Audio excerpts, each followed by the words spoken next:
Bueno, buenos días. Vamos a dar comienzo a la mesa en que las autoridades de control exponen los casos más relevantes relacionados con el ámbito sanitario.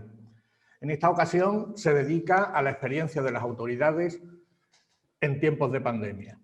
En primer lugar, es obligado el agradecimiento a la organización del foro, primero por hacerlo posible y además por volver a dedicar una mesa concreta a las autoridades de control. En segundo lugar, lamentar, pues, por circunstancias, no encontrarme presencialmente en Oviedo estos días. Y sobre todo, agradecer a las personas que, ya sea de modo presencial o de forma virtual, vayan a estar presentes en esta sesión, así como a las compañeras con las que voy a tener el honor de compartir la mesa. Y estas compañeras pues las voy a presentar rápidamente. Por parte de la Agencia Española de Protección de Datos, Lourdes Hernández Crespo. Ella es licenciada en Derecho por la Universidad Complutense de Madrid y máster en Derecho de las Telecomunicaciones y Sector Audiovisual por la Universidad CEU San Pablo. Actualmente es jefe de servicio en la Subdirección General de Registro y coordina el canal de DPD. Anteriormente fue jefa de servicio en el Gabinete Jurídico de la Agencia e instructora inspectora en la Agencia de Protección de Datos de la Comunidad de Madrid, además de letrada en la Unidad de Recursos e Informes de la Dirección General del Servicio Exterior del Ministerio de Asuntos Exteriores. Por la Autoridad Catalana de Protección de Datos, Eva García García, que es diplomada en Ciencias Empresariales, licenciada en Derecho y máster en Protección de Datos. Actualmente es inspectora y gestora de transparencia y acceso a la información pública en la Autoridad Catalana de Protección de Datos, así como docente en la Escuela de Administración Pública de Cataluña. Anteriormente ha trabajado como responsable del Departamento Jurídico Financiero en el sector privado. Por la Agencia Vasca de Protección de Datos, Juana María Vega Fernández, es licenciada en Derecho por la Universidad de Deusto y es letrada instructora de la asesoría jurídica de la agencia. Anteriormente ha sido jueza sustituta en los juzgados de Amurrio durante los años 88 y 89, funcionaria del Gobierno vasco desde el año 90, como letrada en los departamentos de Justicia e Interior, donde ha ocupado diversos destinos relacionados con procedimientos sancionadores, tráfico, juego y espectáculos. Yo mismo soy José Luis Falcón Pliego, del Consejo de Transparencia y Protección de Datos de Andalucía. Soy licenciado en Matemáticas por la Universidad de Sevilla y actualmente director del área de protección de datos del Consejo. Anteriormente fui profesor ayudante en la Facultad de Matemáticas, hace ya muchos años, jefe del servicio de informática de varias consejerías de la Junta, unos 20 años, inspector general de servicios durante 12 años, jefe del gabinete de publicidad activa del Consejo y también fui DPD del Consejo. Bueno, y sin más, vamos a pasar ya al desarrollo de la mesa. Antes que nada... Un poquito, José Luis. Yo solamente quería deciros pues, que a los que estáis aquí presentes, muchas gracias por venir. Son unas horas un tanto intempestivas y más cuando estamos en un sitio tan bonito como Oviedo, que da mucho juego y que tiene abiertos los centros comerciales y los bares hasta la 1 de la mañana. Y entonces eso hay que agradecérselo también, el estar aquí presentes. Y espero que, ya siento que sea la única que esté en la mesa, pero bueno, se hará lo que se pueda. Y nada, gracias, José Luis. Muchas gracias, Juana. Antes que nada, quisiera comenzar con una cita. En el episodio 3 de la primera temporada de La Conquista del Espacio, luego conocida como Star Trek, el señor Spock, implacable aplicador de la lógica, alertaba al capitán James T. Kirk sobre los graves peligros que acechaban en la misión que tenían que cumplir. Este, abrumado por ese cúmulo de advertencias, le contesta: lo que necesito son consejos, señor Spock, no advertencias. Como es sabido, los poderes que el reglamento otorga a las autoridades de control en su artículo 58 son de 4 tipos: de investigación, correctivos, de autorización y consultivos. Tradicionalmente, estas mesas se han dedicado en años anteriores a exponer casos relevantes en relación con las resoluciones de las autoridades en aplicación de sus poderes de investigación y correctivos. En esta ocasión, se va a dedicar a exponer casos en los que, en relación con el ejercicio de su poder consultivo, ya sea de oficio o a demanda de otros, las autoridades han emitido informes, dictámenes o han dado respuestas a consultas a los efectos de orientar la actuación de los responsables del tratamiento sobre temas generados como consecuencia de la pandemia. Al igual que el señor Spock, también las autoridades tienen su lado humano y quizás sea en las respuestas a consultas en donde se ponga más de manifiesto. Los casos que se van a exponer se han dividido en distintos bloques. El primero está dedicado a temas generales al inicio de la pandemia. Así, en marzo de 2019 se decretó el estado de alarma y especialmente a partir de ese momento se empiezan a plantear dudas importantes en relación con el tratamiento de los datos de salud en el escenario que se había planteado consecuencia de la evolución de la pandemia. ¿Quién puede tratar los datos? ¿Existe legitimación para los tratamientos? ¿Cómo pueden utilizarse los datos para la investigación? ¿A quién pueden comunicarse? ¿Las medidas preventivas pueden suponer una injerencia en los derechos y libertades de las personas? Con objeto de dar respuesta a estas cuestiones, las autoridades de control y especialmente al principio la Agencia Española de Protección de Datos abordaron algunos de los temas planteados dando pautas para establecer las bases de legitimación de los tratamientos, así como las garantías a tomar para seguir defendiendo los derechos de las personas sin que se viera obstaculizada la lucha contra la pandemia. Lourdes nos va a hablar de esta primera respuesta ofrecida por las autoridades de control. Hola, buenos días. En primer lugar, agradecer la presentación de José Luis y agradecer también la invitación a participar en este congreso y en esta jornada. Y bueno, recogiendo el guante que comentaba José Luis, esos consejos del doctor Spot, creo que ha dicho eso. Bueno, voy a pasar a exponer el primero de los informes o de los consejos que esta Agencia Española de Protección de Datos recogió en un primer informe que se hizo al principio de esta pandemia. En este informe veníamos un poco a reseñar, a indicar que la situación por la que estábamos pasando, el derecho a la protección de datos como un derecho fundamental que es, no había sido cedido por el estado de alarma en el que nos encontrábamos. Tampoco habían sido derogadas ni suspendidas las normas, en este caso el Reglamento General de Protección de Datos y la Ley Orgánica de Protección de Datos y Garantía de Derechos Digitales. Ya el propio reglamento entendíamos que reconoce que en situaciones excepcionales como una pandemia por la que estábamos atravesando, pues la base jurídica de los tratamientos podría ser múltiple y basada fundamentalmente en el interés público o el propio interés vital del interesado o de otra persona jurídica. En este sentido, el propio considerando 46 del Reglamento General de Protección de Datos nos viene a indicar que ciertos tipos de tratamientos pues pueden responder tanto a motivos importantes de interés público como a los propios intereses vitales del interesado. Por ejemplo, cuando el tratamiento va a resultar necesario para fines humanitarios, incluido el control de epidemias y su propagación.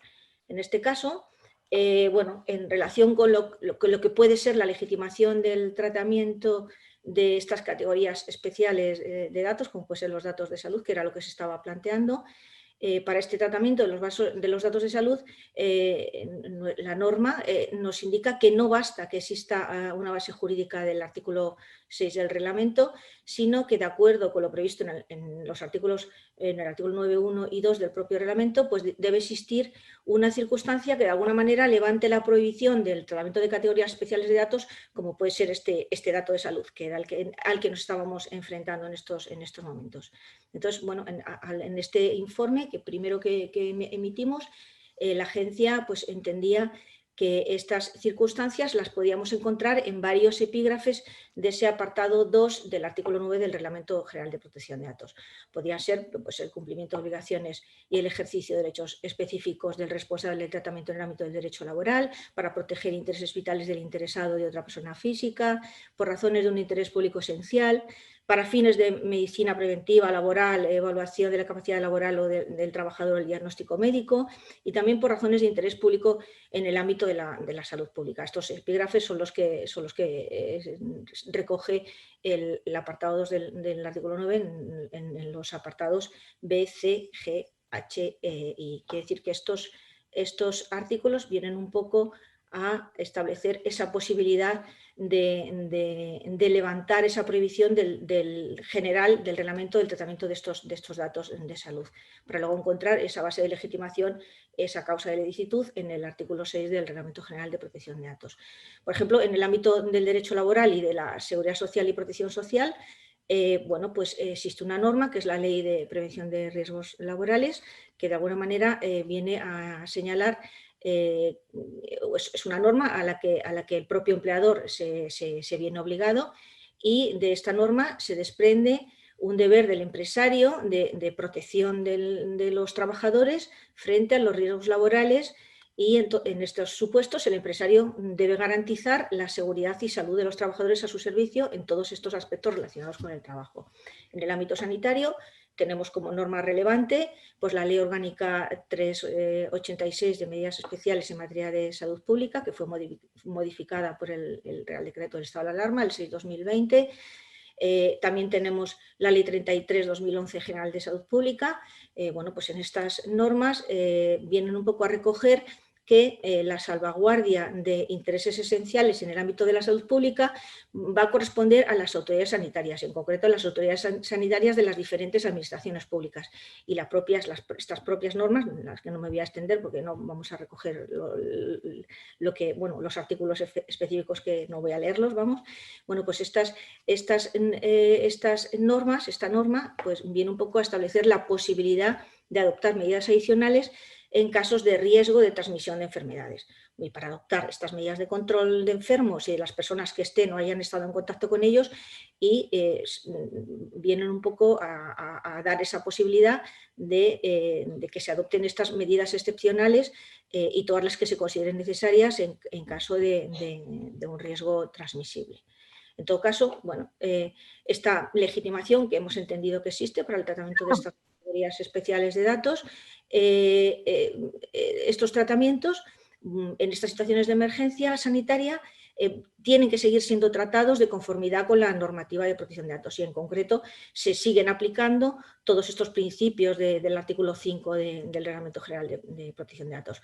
Los datos deben ser tratados de acuerdo a los principios de lealtad, transparencia, limitación del plazo de conservación, integridad, confidencialidad, exactitud, y me interesa destacar la parte de minimización de datos, es decir, el principio de minimización de datos. Deberán ser tratados únicamente aquellos datos imprescindibles para los necesarios para la situación en la que nos encontramos, y en todo caso esta información que vamos a recoger debe quedar, se le aplica también ese principio de limitación de la finalidad. En este caso, el considerando 54 del propio reglamento viene un poco a refrendar esta limitación de la finalidad, y recoge exactamente que el tratamiento de datos relativos a la salud por razones de interés público en cualquier caso no debe dar lugar a que terceros como empresarios, compañías de seguros o entidades bancarias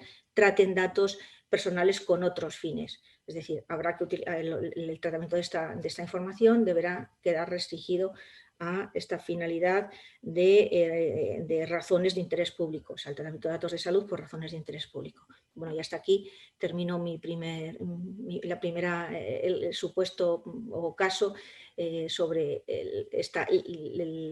la legitimación de estas categorías de datos especiales en este entorno de la pandemia por el que estamos atravesando. Doy paso a, creo que, bueno... Muy bien, muchas gracias Lourdes. Y vamos a empezar con otro bloque relativo al teletrabajo. El teletrabajo fue una de las medidas que adoptaron organizaciones y empresas para disminuir la presencia de personal en los centros de trabajo. Y todos, de una u otra manera, nos acostumbramos a usar términos como VPN, acceso remoto, videoconferencia, etc. Además de habilitar un espacio en nuestras casas como teleoficina y buscarnos una silla lo más ergonómica posible. Evidentemente, trabajar en un entorno alejado del centro habitual de trabajo aporta unos nuevos riesgos en relación con el tratamiento y el acceso a la información a los que el personal podía no estar acostumbrado. Es por eso por lo que se difundieron recomendaciones y pautas de trabajo a los efectos de, en materia de protección de datos personales, minimizar el riesgo añadido como consecuencia del teletrabajo. Lourdes nos comenta el documento que preparó la agencia española y yo mismo hablaré sobre el que difundimos desde el Consejo. Bueno, pues efectivamente desde la agencia elaboramos un documento de recomendaciones para atender a esas peticiones de consulta o de información que nos venían planteando los responsables. Entonces, elaboramos un documento específico de recomendaciones para proteger estos datos personales en situaciones de movilidad y de teletrabajo. Lo elaboramos desde el punto de vista de recomendaciones para los responsables y desde el punto de vista de las recomendaciones para los propios empleados. En cuanto a los responsables, el documento viene un poco bueno, os cuento un poco en líneas generales lo que recogen estas documentaciones. Frente a los responsables, se les insta a que definan una política de protección de la información para estas situaciones de movilidad que de alguna manera contemple las necesidades concretas, los riesgos asociados al acceso a los recursos corporativos desde espacios que no estén bajo el control de la organización y cómo debe ser este acceso, y que también se definieran de alguna manera las responsabilidades y obligaciones de los empleados a través de guías, protocolos, para que los empleadores, las personas trabajadoras, los trabajadores, pudieran estar informados de las amenazas y las consecuencias en caso de un incumplimiento. Se les recomendaba también elegir soluciones y prestadores de servicio confiables y con garantías. Se les recomendaba restringir el acceso a la información, configurar periódicamente los equipos y dispositivos utilizados en situaciones de movilidad y monitorizar los accesos realizados a la red corporativa desde el exterior de una manera periódica. Y por último, la última de las recomendaciones que hacíamos en este documento era que gestionaran racionalmente la protección de datos y seguridad, teniendo como antecedentes todas estas recomendaciones que os he ido señalando. Por parte de los empleados, pues unas recomendaciones básicas como que deben respetar esa política de protección de la información en estas situaciones de movilidad y que previamente habría sido definida por parte del responsable, que protegieran, que de alguna manera se proteja el dispositivo utilizado en movilidad y el acceso a este dispositivo utilizando contraseñas robustas y diferentes de las que estamos acostumbrados a utilizar en nuestras cuentas personales, no descargar aplicaciones o software que no hayan sido autorizados de forma previa por el responsable, el evitar acceder a la red corporativa desde lugares públicos, etcétera. Bueno, recomendaciones un poco en este sentido, que en realidad son pura lógica, pero bueno, están así definidas. Por otro lado, también como otra recomendación es que se de alguna manera garantizaran la protección de la información que se esté manejando, no dejemos el ordenador a nuestros hijos que pasan por ahí, que nos hacen alguna trastada, guardar la información en los espacios de red habilitado y, por último, si hay sospechas de que la información que se ha podido ver comprometida por cualquier circunstancia, pues comunicar con carácter inmediato la brecha de seguridad a nuestro responsable. Y en este punto os quería comentar, una vez finalizadas estas recomendaciones, os quería comentar un supuesto que se nos dio, una consulta que se nos planteó por parte de una entidad financiera que tenía contratado un servicio de atención al cliente, de call center, con una tercera empresa, y esa tercera empresa, con motivo de la situación que se encargaba del tratamiento desde el punto de vista de la normativa de protección de datos, y esta tercera empresa, como consecuencia de la situación por la que estaba planteando, pues decidió que los servicios que se pasaran a prestar de una manera temporal en los domicilios de los agentes que prestaban ese servicio de atención telefónica. Pero ¿qué pasaba? Bueno, pues que esta empresa no tenía dispositivos para entregar a sus trabajadores, entonces decidió que sus trabajadores prestaran ese servicio en sus domicilios y con sus propios dispositivos personales. Entonces, tiene la osadía, por así decirlo, de presentar una adenda a ese contrato de encargado del tratamiento que tenía con la entidad financiera, en el que de alguna manera recogía que que el cumplimiento de las obligaciones en materia de seguridad informática y de seguridad en materia de protección de datos que se había previsto inicialmente en el contrato, no se podía cumplir en estos momentos. Entonces exigía de la empresa cliente, en este caso de la entidad financiera, que firmara una adenda, una de exoneración de responsabilidad en caso de que, por esta situación, de que sus operadores estaban trabajando desde casa, se pudiera producir un incidente de seguridad. Esta consulta nos la planteó el delegado de protección de datos de esta entidad financiera y desde la agencia tampoco podemos entrar en grandes valoraciones. Yo entiendo que es una cláusula absolutamente desproporcionada, incluso podíamos considerarla como nula, pero bueno, desde la agencia respondimos que las cláusulas entre las partes no pueden determinar en ningún caso una exoneración de responsabilidad en cuanto al cumplimiento de las obligaciones y responsabilidades derivadas de la normativa de protección de datos personales, y desde nuestra posición tampoco podíamos realizar ningún tipo de valoración sobre las consideraciones que ha realizado esta empresa que prestaba el servicio de call center, más allá de señalar que la entidad que nos hacía la consulta, como responsable del tratamiento, debería aplicar el Reglamento General de Protección de Datos y establecer todas esas medidas técnicas y organizativas necesarias para garantizar el nivel de seguridad adecuado en función de los riesgos que pudieran detectarse. Bueno, hasta aquí termino la exposición de esta. Muy bien, muchas gracias, Lourdes. Desde el Consejo difundimos un documento que se llamaba, y que está todavía en la web, en el trabajo también se protegen los datos personales. Tras recordar en él la necesidad y la obligatoriedad del cumplimiento de la normativa sobre protección de datos, que persiste cualquiera que sea la modalidad de trabajo, pues se instaba a organismos y entidades a establecer las medidas técnicas necesarias en el teletrabajo con vista a garantizar la seguridad de la utilización de los sistemas informáticos y el tratamiento de los datos. Como refuerzo a las citadas medidas, se ofrecían algunos consejos que eran dirigidos a las personas teletrabajadoras. Solo voy a decir algunas por no repetir con las que ya ha mencionado Lourdes. La primera es obvia: seguir estrictamente las directrices y recomendaciones que hayan sido impartidas desde el organismo y los medios autorizados para acceder al teletrabajo. No compartir equipo particular con equipo laboral ni simultanear ambas tareas, las personales o las laborales, ¿no?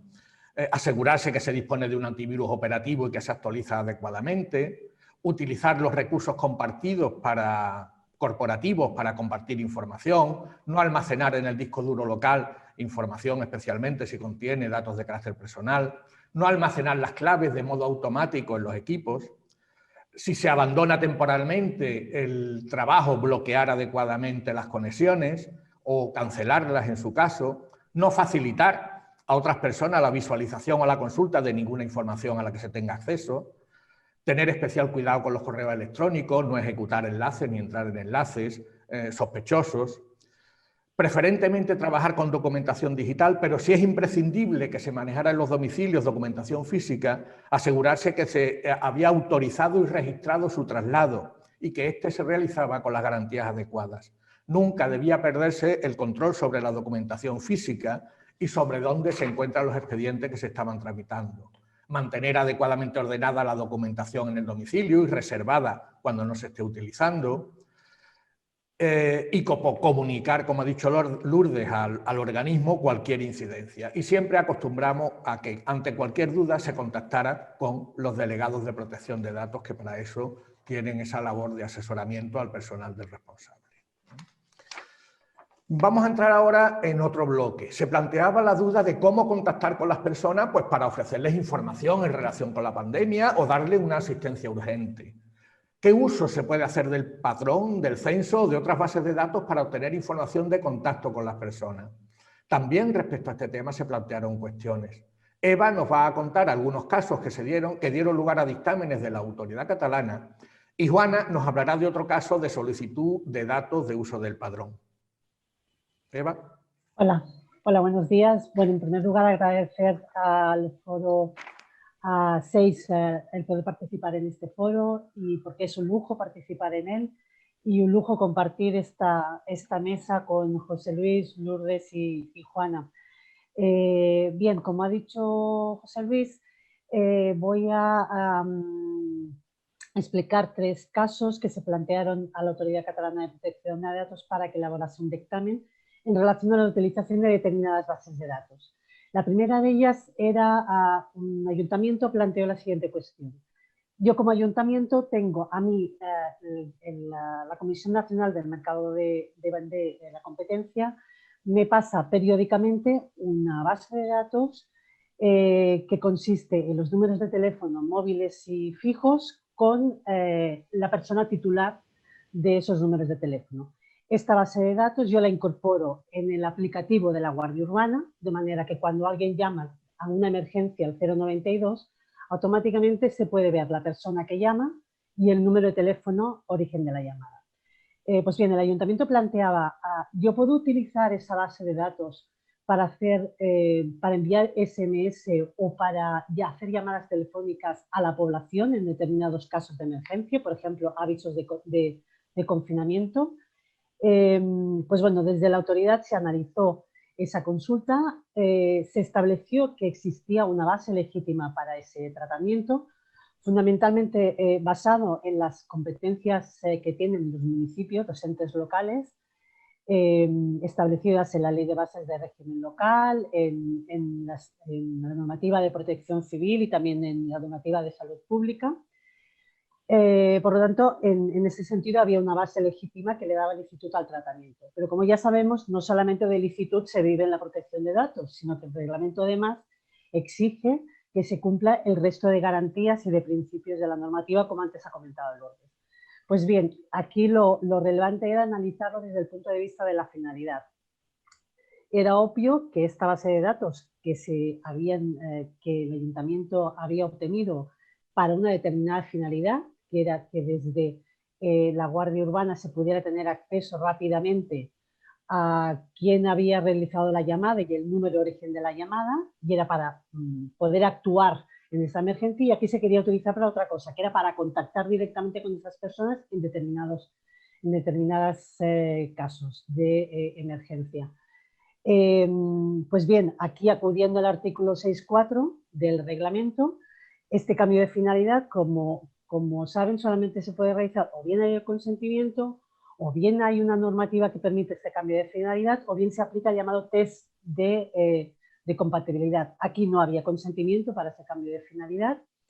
En relación a la normativa, se analizó la normativa de telecomunicaciones, tampoco permitía ese cambio de finalidad.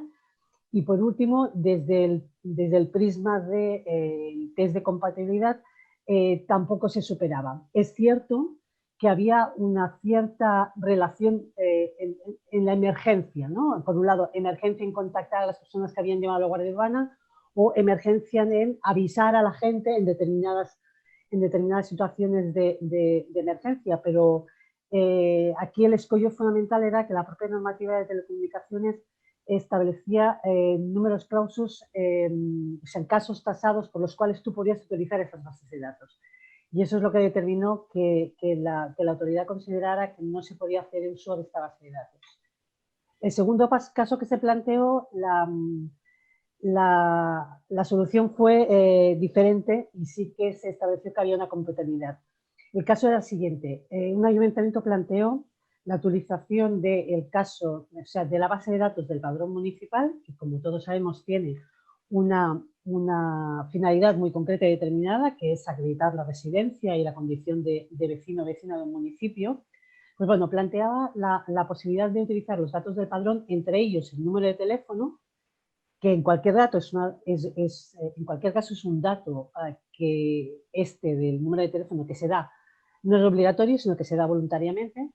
Pues bien, se planteaba por parte del ayuntamiento utilizar los datos del padrón para dar avisos a la población en determinada población diana. Es decir, en un barrio, por ejemplo, se había detectado una mayor incidencia de la epidemia y, por lo tanto, se quería avisar a estas personas para que acudieran a hacer pruebas masivas de PCR. Pues bien, en este caso había una base, también una licitud en el tratamiento, existía una base jurídica que permitía el tratamiento, precisamente basada en las competencias que tienen los entes locales. Y aquí la cuestión está en que también la propia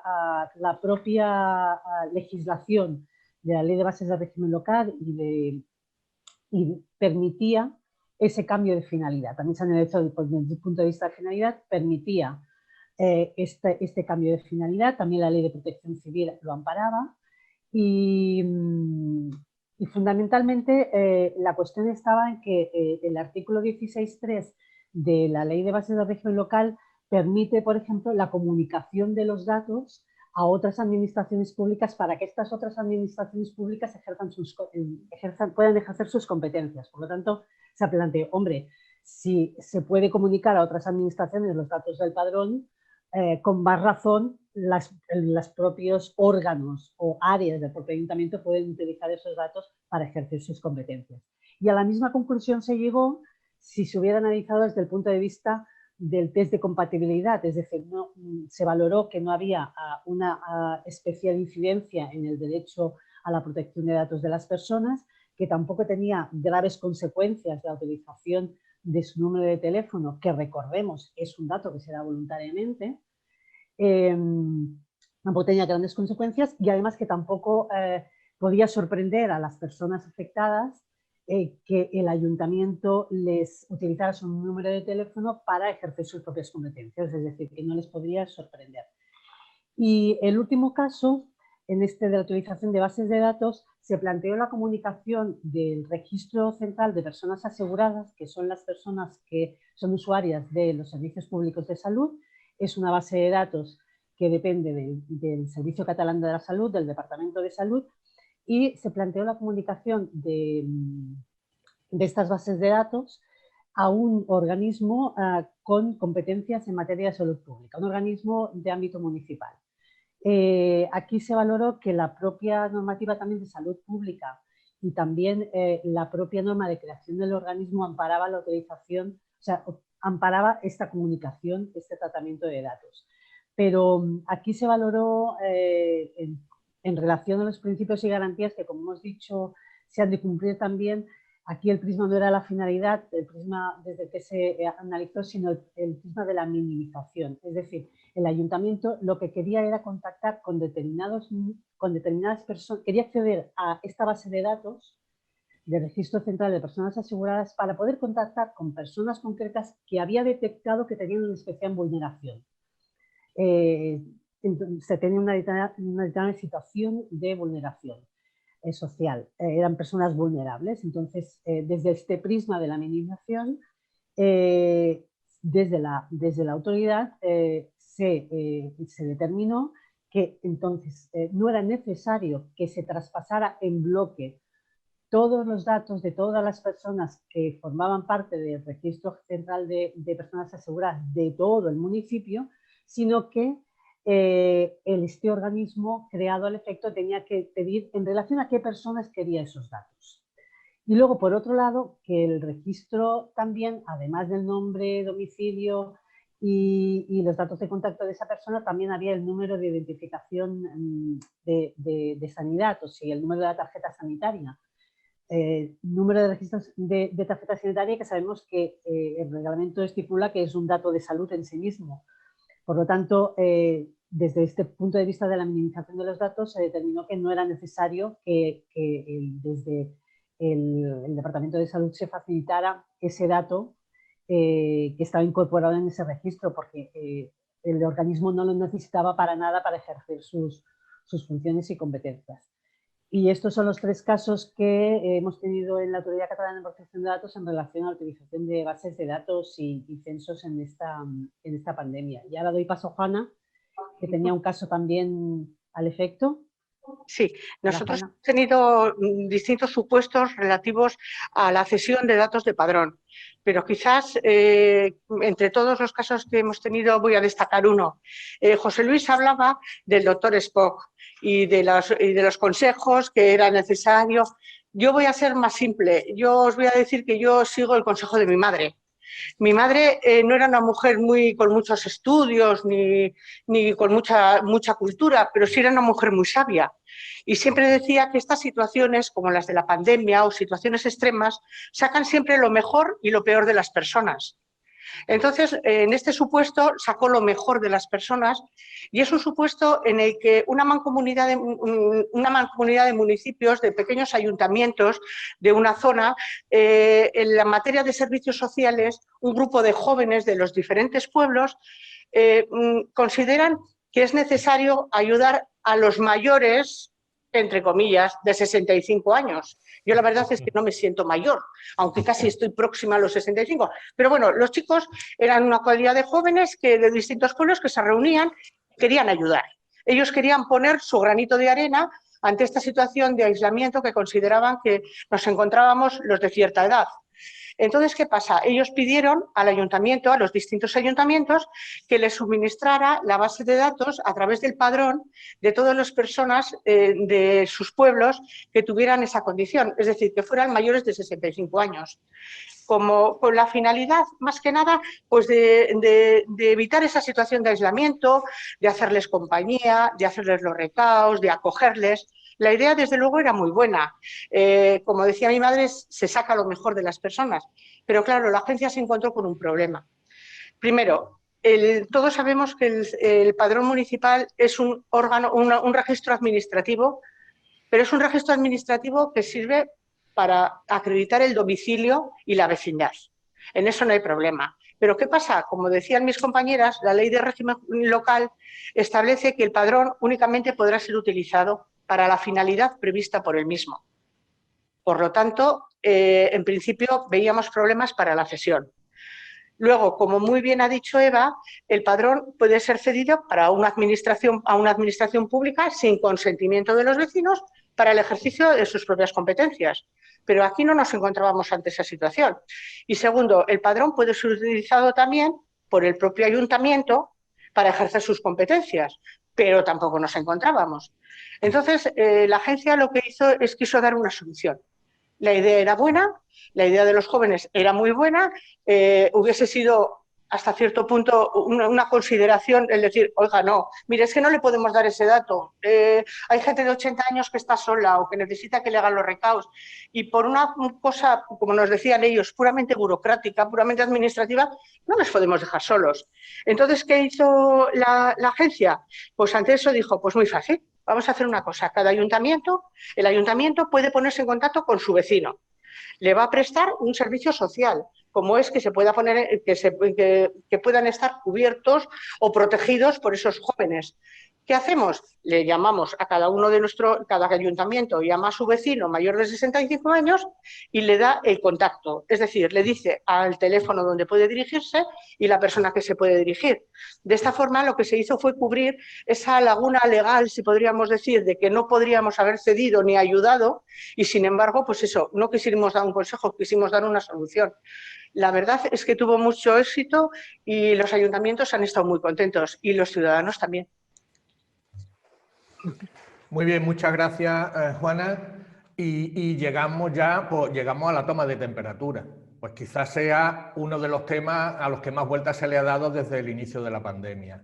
Cuando se puede, quién puede, vale para algo, y si no quiero, cuando la temperatura es alta, qué aparatos valen, qué pasa si doy alto, ¿es o no un tratamiento de datos personales?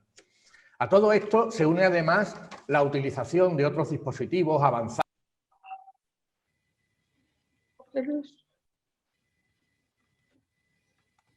José Luis, no se te oye. No se te oye, José Luis.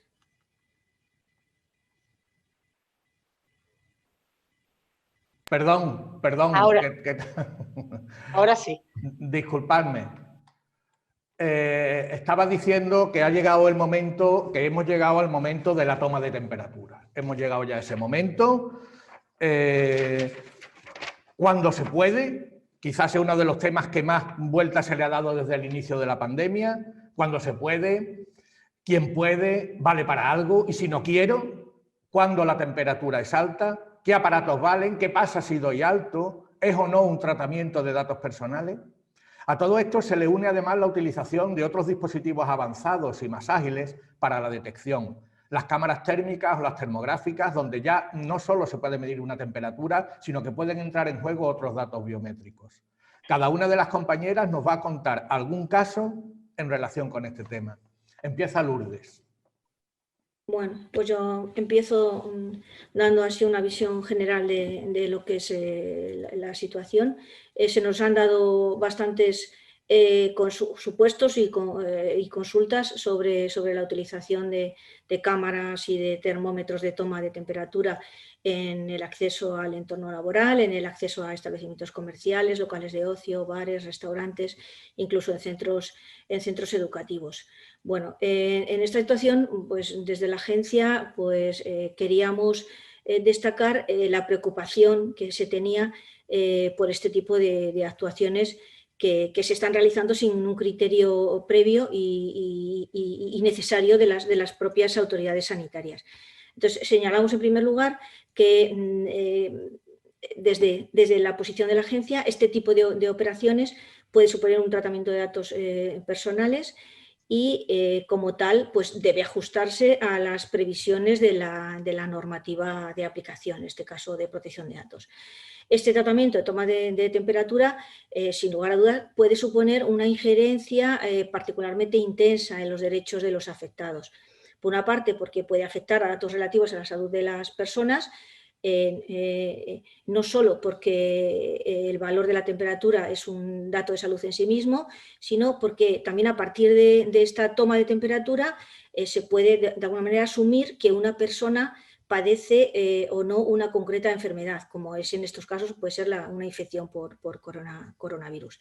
Bueno, en relación a los criterios a seguir en una eventual implantación de este tipo de sistemas, desde la agencia, bueno, pues señalamos que la aplicación de estas medidas y el correspondiente tratamiento, en su caso, que pudiera haber, pues requeriría en principio la determinación previa que la autoridad sanitaria competente haga de esta situación y que de alguna manera debería regular los límites y garantías específicos para este tratamiento de datos personales de los afectados. Y en este sentido, pues debe tenerse en cuenta, entre otras cuestiones, bueno, pues que las informaciones proporcionadas por las autoridades sanitarias, se nos informó directamente por parte del Ministerio de Sanidad que hay un porcentaje de personas contagiadas que son asintomáticas y que no presentan fiebre. Que la fiebre no es siempre uno de esos síntomas que puede indicar el padecimiento de COVID-19. Y además puede haber personas, efectivamente, como decía, que presenten estas elevadas temperaturas y por causas ajenas al coronavirus. Y por ello venimos a considerar que las medidas deben aplicarse solo a estas medidas de toma de temperatura, aunque son muy habituales. Yo, la verdad, cuando veo los termómetros me pongo un poco nerviosa. Es que no sé para qué están utilizando este tipo de dispositivos, porque realmente qué sentido tiene, pero bueno, estoy hablando desde la posición de la autoridad de control y bueno, pues que estas medidas, se entienden que estas medidas pues deberían aplicarse solamente atendiendo a criterios que fueran definidos por las autoridades sanitarias, tanto en lo relativo a su utilidad como a su proporcionalidad. Y además habría que tener en cuenta hasta qué punto estas medidas de toma de temperatura podrían ser sustituidas con igual eficacia por otras menos intrusivas. Desde el punto de vista, bueno, es una sensación de falsa la toma de temperatura. Yo entiendo, sí, a nivel personal, que puede ser una sensación de falsa seguridad, porque realmente no nos da ningún dato de que efectivamente una persona pueda estar infectada de coronavirus. Bueno, por otro lado, estos criterios pues deberían incluir pues, también precisiones sobre aspectos centrales de la aplicación de estas medidas. Por ejemplo, pues, la temperatura a partir de la cual se considera que una persona puede estar contagiada por COVID-19, pues debería establecerse atendiendo a la evidencia científica que tuviéramos disponible. Tampoco podemos olvidar el principio de legalidad. Bueno, pues este tratamiento debe basarse en una causa de legitimación de las previstas en la normativa de protección de datos para las categorías especiales de datos. Y en el caso de comprobar de la temperatura corporal como una medida preventiva de expansión del COVID-19, pues esta base jurídica no puede ser con carácter general el consentimiento de los interesados. Bueno, porque las personas afectadas pues, no pueden negarse a someterse a la toma de temperatura sin perder al mismo tiempo la posibilidad de poder entrar en un centro de trabajo, en un centro educativo, en un centro comercial, en un medio de transporte, en fin. Por tanto, en este caso, pues, el consentimiento pues, no sería libre. Bueno, y en este entorno, pues sí que hemos analizado supuestos concretos de toma de temperatura, por ejemplo, en el ámbito laboral.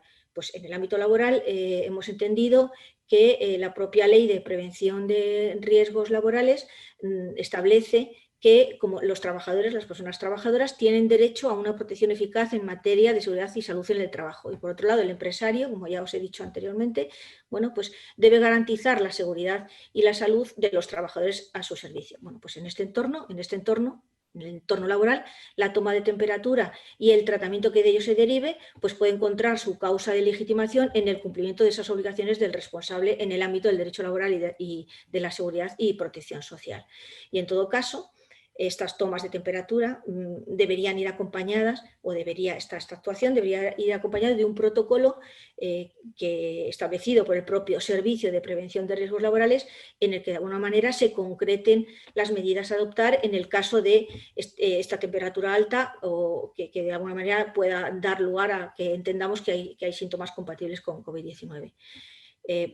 Y por otro lado, también hemos analizado el tema de la toma de temperatura en entornos escolares, por ejemplo. Bueno, parece que desde las administraciones educativas de las comunidades autónomas sí que se está tomando la temperatura, y en este caso la posición de la agencia en estos supuestos lo tenemos recogido en el apartado de consultas frecuentes y en nuestra web. Hemos entendido bueno, pues que lo mismo que os he comentado con anterioridad, que la toma de temperatura no es un elemento que se pueda analizar de manera aislada.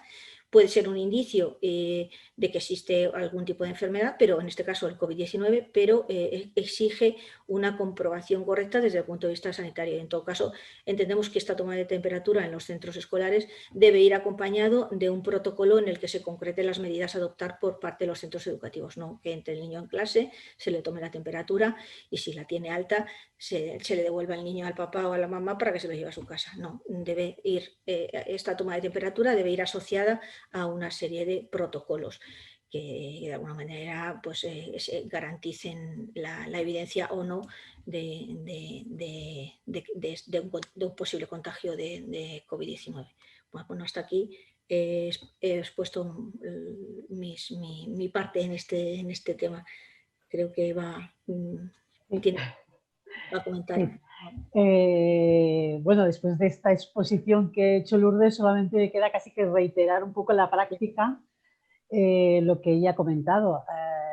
Hubo una petición de dictamen a la autoridad por parte de una empresa pública que solicitaba precisamente un dictamen en este sentido, hasta qué punto tenía legitimidad, había una base jurídica para tratar los datos de sus propias personas trabajadoras y también del personal externo de otras empresas que prestaba servicio en sus instalaciones.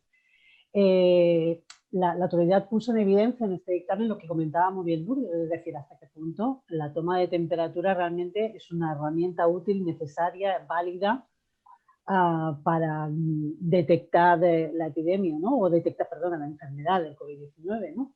Pero bueno, dejando de lado esto, sí que como muy bien ha dicho Lourdes, en relación a los trabajadores propios de esta empresa pública, sí que daba cobertura legal la Ley de Prevención de Riesgos Laborales. Porque el empleador empleadora tiene la obligación de garantizar la seguridad y la salud de sus propias personas empleadas. Sí que se evidenció claramente también que se había de cumplir con otros principios de la normativa de protección de datos, entre ellos transparencia e información, es decir, los trabajadores debían tener muy claro para qué se recogía esa información, lo que decía Lourdes de los protocolos, ¿no? Para qué se iba a recoger esta información, qué finalidad tenía, a quién iba a parar esa información, es decir, que el trabajador o trabajadora tuviera muy claro cuál era el camino de esos datos que se recogían. Luego, la limitación de la finalidad, claramente. Tú coges como entidad, como organización, como empresa, recoges esos datos con una finalidad concreta y determinada y no para otra. Minimización de los datos, tanto en la recogida como en la conservación. si esa persona entra y no da temperatura, pues no guardes ese dato de la toma de temperatura. Y si lo guardas es porque realmente ha sido positivo y va a parar a quien tiene que ir a parar, que es al servicio de prevención o que se haya protocolizado previamente. También, como comentaba también José Luis, el tema de la exactitud de la recogida, es decir, a través de equipos homologados y también a través de personas que estén cualificadas para tomar esa temperatura. Es decir, ha de ser exacta esa temperatura, ese dato que se recoge ha de ser exacto y también, obviamente, el principio de confidencialidad que se ha de cumplir. Y en relación a los trabajadores de empresas externas que prestaban servicio en la empresa pública que solicitaba el dictamen, se entendió que la Ley de Prevención de Riesgos Laborales evidentemente daba cobertura, pero a esa empresa en relación a sus propios trabajadores. Es decir, no daba cobertura a la empresa pública que había solicitado el dictamen a tomar la temperatura a los trabajadores externos que prestaban servicio en sus instalaciones. Aquí se dio como pauta a que las autoridades sanitarias sí que podían establecer una normativa en ese sentido que permitieran, que legitimaran esta toma de temperatura, pero como en ese momento no había aprobada esa norma, pues no se podía hacer. Y ahora creo que Juana, tenías un tema también. Sí, yo no me voy a reiterar en todo lo dicho por los compañeros, porque ya quedó claro un poquito la base legítima, las actuaciones, pero sí quería comentar, aparte de la exposición extensa que han hecho tanto Lourdes como Eva respecto a ello, quería destacar que nosotros tuvimos un caso muy nombrado. Hay que tener en cuenta que la Agencia Vasca de Protección de Datos únicamente tiene competencias respecto de las entidades del sector público de la comunidad autónoma. Es decir, nosotros, todas las entidades privadas, los establecimientos, no tenemos competencia sobre ellos. Por lo tanto, no hemos tenido ningún caso expreso de toma de temperaturas en ningún establecimiento privado.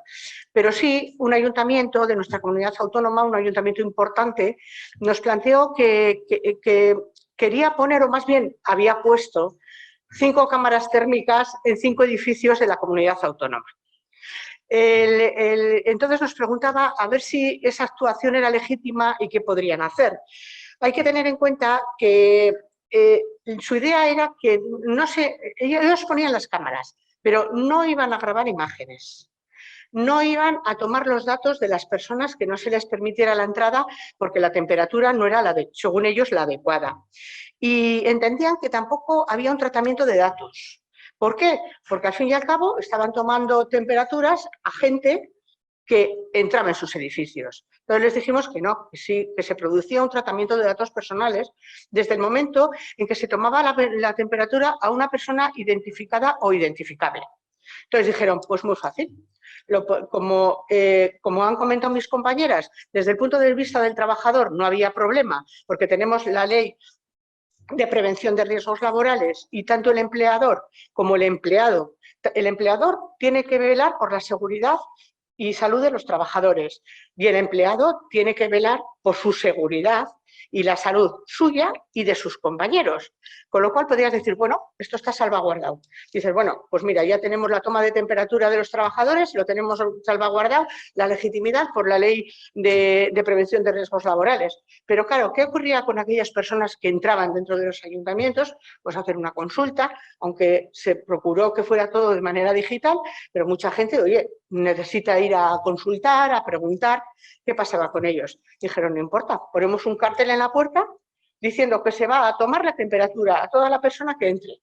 ¿Cuál era el problema? Que dijimos, bien, sí, pero el consentimiento para prestarlo tiene que ser, como dice la ley, libre, que no haya presión, que no tenga consecuencias en no prestarlo. Y claro, si usted me dice que si yo doy una temperatura determinada no me van a dejar entrar, ¿qué pasa?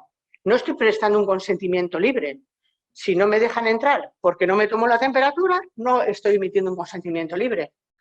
Entonces, ¿qué se intentó hacer?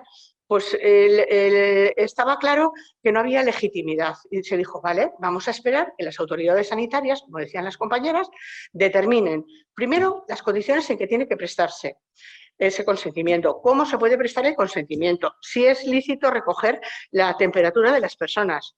Porque yo decía que no habíamos tenido problemas porque no teníamos ese movimiento que puede haber con las entidades privadas. Pero yo la primera vez que fui al peluquero, después del levantamiento de la pandemia, con mis raíces blancas y toda con un pelo hecho una birria, según entré, lo primero que me dijo, te voy a tomar la temperatura. Y le digo, sí, ¿me vas a tomar la temperatura? Sí. Y si no, es que si no, no te... y es un peluquero de toda la vida, que llevo 30 años en Vitoria y allí voy toda la vida. Y me dice, sí, es que las empleadas si no, no me dejan, no trabajan. Me han dicho que o tomo la temperatura o no trabajan, mascarilla y temperatura.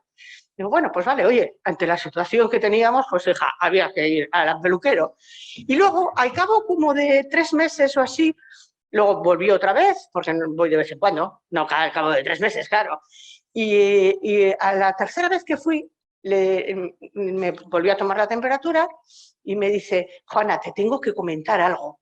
Y le digo, ¿el qué? Me dice, que he tenido una clienta que vino, no tenía temperatura elevada, pero tenía COVID. Y nos ha contagiado, me ha contagiado a la mitad de la plantilla. Y entonces le digo, bueno, pues entonces, ¿eso qué significa? Y me dice, que eso de la temperatura es una mierda, ¿verdad? Digo, hombre, no es que sea una mierda, pero hay mucha gente que está asintomática. Yo, por ejemplo, tengo una temperatura como una serpiente por las mañanas, una temperatura de 35 grados. Yo voy y no me da 37 ni de coña. Vamos, que puedo pasar por cualquier lado, aunque tenga un COVID que me muero. Entonces, eso comentábamos, decíamos, no, mientras no haya... y luego también los termómetros. ¿Qué termómetros se está utilizando? ¿Quién los ha homologado? Resulta que en el radar el Instituto Nacional de Meteorología tiene que homologarlos. Tiene que haber un certificado que diga que son auténticos. Y con la temperatura, oye, como que cualquier termómetro te vale. Lo compras en Amazon o lo compras en la farmacia de la esquina.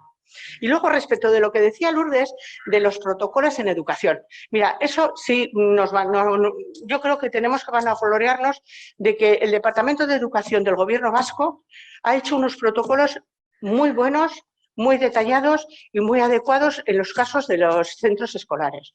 Así, el primer protocolo que sacó fue un protocolo general de actuación frente al COVID para el curso 2020-2021, porque como sabéis en el 2020, bueno, el año 2019 todos se fueron para casa. Entonces hicieron un protocolo previo con el Departamento de Sanidad, el Departamento de Educación y todos los departamentos implicados para ver si se podía hacer un sistema o un protocolo adecuado. Entonces se hizo un protocolo general, explicando un poco las bases, cómo tomar las temperaturas, cómo se tenían que hacer. Pero claro, luego hicieron unas medidas de prevención para el curso 2020-2021. Dijeron, bueno, pues una vez que ya hemos hecho esos criterios generales, vamos a poner unas medidas de prevención, como la toma de temperatura o el crear grupos burbuja, sobre todo en los infantiles, en los más pequeñicos, pues porque el contacto es diferente. No es lo mismo un chaval de 3 años que se pasa el chupete del uno al otro o el muñeco del uno al otro que un chaval de 16. Y luego ya, en tercer lugar, lo que se hizo fue un protocolo complementario para el curso 2020-2021 y procedimientos de actuación ante la aparición del COVID. Es decir, teníamos un protocolo general, el protocolo para tomar medidas específicas y luego, por otra parte, ¿qué pasaba cuando nos encontramos ante una situación? Pues que la temperatura no es la adecuada, que se ha detectado en un curso la existencia de COVID. ¿Cómo lo vamos a solucionar? Y en ese sentido yo creo que la labor del Departamento de Educación ha sido muy importante y yo creo que hay que destacarla en ese sentido, que ha tratado un poco de solventar poner esas posibles soluciones. Y sé que ahora se está trabajando también, al igual que el Consejo Español de todos los consejeros de salud que se reunieron ayer con el Departamento de Educación para establecer pues, un protocolo para el año que viene, yo sé que dentro de Educación se está trabajando ahora. Dentro del Departamento de Educación del Gobierno Vasco se está trabajando específicamente para eso, porque la idea es que todos los niños vuelvan al colegio el año que viene. Tratan un poco de evitar el tema digital por las diferencias que hay de unos a otros, por la educación indirecta que se produce, la falta de contactos entre los niños, la falta de sociabilidad. Y sé que ahora están estudiando ya, quieren poner en marcha un nuevo protocolo para el año que viene. Y yo no tengo más que decir. Que ya he dicho bastante. Bueno, Muchas gracias Juana. Lo primero que quiero pedirle a mis compañeras y a mí mismo es que vamos de tiempo regular, que nos centráramos en el núcleo de cada uno de los asuntos que expusiéramos. Y si veis que alguno de ellos pues podemos obviarlo porque ya se ha tratado el tema o porque lo consideréis, pues lo hacemos así, ¿de acuerdo? Bien, dada la indudable afectación de la pandemia en el ámbito laboral, hemos hablado un poquito de esto, muchas consultas tuvieron que ver con las relaciones laborales y el tratamiento de los datos en los centros de trabajo. A continuación vamos a ver algunos supuestos en este ámbito y también la resolución de consultas concretas. La primera es Lourdes, quien tiene aquí algo que decirnos. Bueno, pues yo de manera rápida voy a exponer algunas preguntas y respuestas a cuestiones que se nos han ido dando en la Agencia Española de Protección de Datos en este punto. Bueno, cuestiones como: ¿pueden los empresarios tratar la información de si las personas trabajadoras están infectadas de coronavirus? Bueno, la respuesta que podríamos dar a este supuesto sería sí, pero con ciertas limitaciones. A ver, en aplicación de lo establecido en la normativa sanitaria, laboral y en particular el de prevención de riesgos laborales, la empresa podrá conocer si la persona trabajadora está infectada o no para diseñar a través de su servicio de prevención los planes de contingencia que resulten necesarios o que hayan sido previstos por las autoridades sanitarias. ¿Cuáles son estas limitaciones? Bueno, pues esta información pues, podrá ser obtenida mediante preguntas al personal, pero estas preguntas deben estar limitadas a indagar sobre el estado del trabajador, síntomas, diagnósticos, si está sujeto a cuarentena, etc. Y siempre va a resultar contrario al principio de minimización de datos el realizarles cuestionarios de salud extensos y detallados o con preguntas que no estén relacionadas con esta situación. ¿Pueden los trabajadores transmitir esta información al personal de la empresa? Bueno, pues aquí hemos adoptado la posición de que sí, pero otra vez con limitaciones. Con la limitación, en un principio, de no identificar a la persona afectada, salvo que lo requieran las autoridades competentes, en particular las sanitarias, si es posible alcanzar la finalidad de protección de la salud del personal, divulgando la existencia de que efectivamente hay un contagio, pero sin especificar la identidad de la persona contagiada. Podemos decir que no identifiquemos a la persona, pero si por el contrario este objetivo no puede conseguirse con esta información parcial, que es lo que ocurre en la mayoría de los casos, bueno, si se infecta a un compañero, pues lo lógico es que sepamos qué compañero ha sido para valorar los contactos que haya tenido y decirles que se vayan a casa. Bueno, en este caso, si ese objetivo no puede conseguirse con una información parcial, es decir, sin identificar al trabajador, o la práctica es desaconsejada por las autoridades competentes, como pueden ser las sanitarias, puede proporcionarse la información identificativa de los trabajadores. ¿Puede vulnerar la normativa de protección de datos, o sea, la protección de datos en el ámbito laboral, el que el comité de empresa comunique de manera pública en su tablón de anuncios la relación completa de trabajadores con su porcentaje de afectación? Es que esto ha pasado, parece que ha pasado, porque así se nos planteó la consulta. Pues claro que supone una vulneración de la normativa de protección de datos. No se puede publicar de una manera así, en abierto y de acceso de alguna manera generalizado, el que una persona esté afectada de COVID y el porcentaje también de afectación. ¿Resulta compatible con la normativa de protección de datos practicar test de anticuerpos a los trabajadores y tratar el resultado positivo o negativo con la finalidad de decidir si se le permite hacer a las instalaciones o se le indica que permanezca en régimen de teletrabajo? Pues claro que sí, siempre dejando claro que en todo caso pues habrá de atenerse a los criterios establecidos por las autoridades sanitarias, esto siempre lo decimos, y el personal médico de la empresa o del servicio de prevención. ¿Se pueden tratar los datos de salud de las personas trabajadoras relacionadas con el coronavirus? Sí, para cumplir las decisiones sobre la pandemia que se adopten por parte de las autoridades sanitarias. En caso de cuarentena preventiva o estar afectado por el coronavirus, ¿el trabajador tiene obligación de informar al empleador de esta circunstancia? Bueno, pues también en estos supuestos hemos entendido que sí. Los trabajadores, en estos supuestos excepcionales, deberán informar a su empleador y al servicio de prevención o en su caso, a los delegados de protección de datos. De encontrarse, cuando un trabajador se encuentra de baja por enfermedad, en principio no tiene obligación de dar esa información, pero en el caso de que la baja sea relacionada por una situación de contagio por coronavirus, pues entendemos que sí que estaría obligado a comunicar esa información y la empresa a tratar ese dato. El personal de seguridad, esta es la pregunta del millón, ¿puede tomar la temperatura a los trabajadores con el fin de detectar casos de coronavirus? Bueno, pues en estos supuestos nosotros hemos querido ser muy claros y hemos respondido a esta cuestión en general diciendo que verificar si el estado de salud de las personas trabajadoras o las que se encuentren en sus centros de trabajo siempre debe ser realizada por personal sanitario.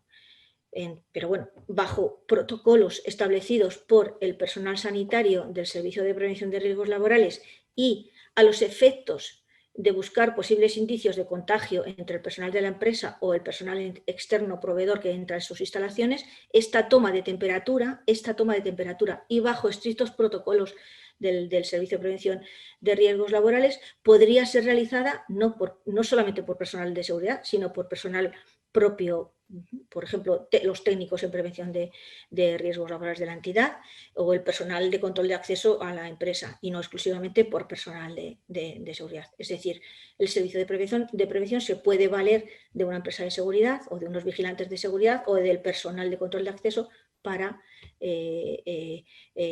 realizar sus protocolos. Y bueno, pues hasta aquí llego yo con mis supuestos prácticos en estos temas. No sé a quién le toca ahora mismo. Creo que a mí. Ah, Eva. Pero siempre voy detrás tuyo. Perdona, estoy aquí con los papeles y no sé muy bien. Bueno, comentar un caso muy brevemente. Este caso no fue una petición de consulta ni de dictamen, fue una denuncia que se formuló ante la autoridad relativa a que un hospital había comunicado al Servicio Catalán de la Salud un listado de las personas trabajadoras, era fundamentalmente, era personal sanitario de un hospital, había cedido al Servicio Catalán de la Salud un listado con los datos identificativos y el correo electrónico corporativo de esas personas trabajadoras. Con la finalidad, la idea era que el Servicio Catalán de la Salud contactaría con esas personas para solicitarle su parecer de si quería participar o no en un estudio que estaba previsto realizar por parte del CatSalut, del Servicio Catalán de la Salud, como promotor, un estudio de evaluación sobre el estado inmunitario del personal sanitario. Entonces, aquí se entendió que esta comunicación era legítima, tenía base legal, por la propia normativa sanitaria y también por las propias funciones que tiene el Servicio Catalán de la Salud, entre las cuales está el estímulo y el sostenimiento de la investigación. Este proyecto de investigación estaba avalado, estaba proyectado por el propio Servicio Catalán de la Salud, por lo tanto se consideró que esta cesión de datos, esa comunicación de datos era totalmente lícita. Y ahora creo que Juana también tiene algo. Yo no voy a darle vueltas a los temas porque veo que este tema, todo es por gracias a lo que sea, a Laura o a lo que sea, todos hemos llegado a las mismas conclusiones. He visto que todas las autoridades de control nos han planteado los mismos supuestos y hemos concluido lo mismo, hemos dado las mismas soluciones, lo que determina la ley de prevención de riesgos laborales, cómo se puede solucionar y todo es igual. Lo únicamente, y nosotros hemos tenido supuestos similares al que ha planteado Lourdes, a los que ha planteado Lourdes y también al que ha comentado Eva. Lo único, quería destacar que hubo un supuesto que sí, igual por característico, por peculiar, ¿no? Este es un trabajador que va a trabajar, se coge vacaciones y al cabo de 2 días le detectan que tiene coronavirus. Entonces nos pregunta, o más que nada a través de otro, se entera la empresa de que efectivamente este señor tiene coronavirus, pero él no ha dicho nada. Él no ha comunicado a la empresa ni nada. Su idea era estar de vacaciones como un mes, una cosa así, con lo cual piensa, yo no digo nada, me confino en mi casa, si me dan la baja digo que he cogido la baja, pero no digo por qué y no aviso a nadie. ¿Qué pasa? Que el empleador, en este caso, era una empresa privada. Entonces, lo primero que le dijimos es que nosotros no éramos competentes, que la competencia era de la Agencia Española de Protección de Datos. Pero solemos poner siempre una coletilla en estos casos intentando ayudar, porque la gente dice, no, pero aunque no sea competente, ¿ustedes cómo lo ven? Entonces solemos decir, a pesar de no ser competentes, pero con ánimo colaborador, usted pregunte a la agencia española, pero nosotros queremos ayudarle. Entonces le dijimos, pues estaba claro, la ley de prevención, este señor había cogido la baja, se había cogido las vacaciones estando yo infectado, con lo cual a los compañeros de alrededor les podía haber infectado. Lo que se necesitaban eran contactos directos, con lo cual era necesario poner en cuarentena a esas personas que en principio podían ser sospechosas de estar infectados. De hecho, luego se comprobó que algunos de ellos efectivamente habían sido infectados con el coronavirus. Entonces, ¿qué le dijimos a la prevención de riesgos laborales? Mire, señor, ustedes tienen derecho a conocer. Primero, porque, como decíamos antes, el empresario tiene que poner todos los medios de seguridad y prevención para la salud de los trabajadores. Pero es que el trabajador también tiene obligaciones. Siempre pensamos que las obligaciones son de los demás y no son nuestras, pero en este caso, por la seguridad propia, la salud propia y también la de sus compañeros, él tenía que poner en conocimiento de la empresa la existencia de esa infección. Al principio tuvo unas pocas reticencias, pero bueno, al final dijo que sí, que iba a ponerlo, pero sí le dijimos que había que aplicar el principio de minimización. No hace falta lo que hace falta, se debe de comunicar lo que se debe de comunicar, pero a esos datos sanitarios, el principio de minimización, aunque estemos en una situación de pandemia, los principios de la Ley Orgánica de Protección de Datos se siguen aplicando. Como ha dicho muy bien Lourdes al principio, la pandemia no quiere decir que haga desaparecer todo lo demás, y mucho menos un derecho fundamental como es la protección de datos. Por lo tanto, sí tenía obligación de comunicar para proteger la salud de los demás, la salud de sus compañeros y la suya propia, pero teniendo en cuenta esos principios que siguen en vigor. Y pasamos al siguiente bloque. José Luis.